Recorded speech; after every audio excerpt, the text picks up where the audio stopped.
गंगाधरंकर ना परा गंगाधर सी से होचंती गंगार धारा सदृश जेमिति गंगाधारा पवित्र कर दिए सेमिति गंगाधर गंगाधारा भली ओडिशा को संपूर्ण भावरे पवित्र कर देइछंती तांको लेखनी माध्यम रे एवं तांकर जीवन बंचिबार कला रे।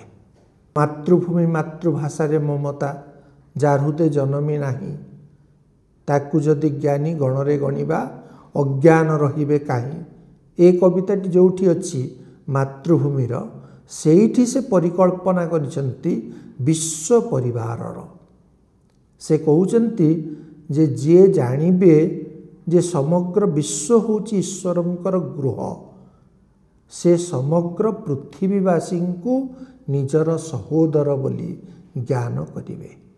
गंगाधर आसीथिले प्रेमर विहन बुणिबा पाई प्रेमर फूल फुटाइबा पाई मानविकतार जयगान करिबा पाई। तेणु से भली जड़े कविंकर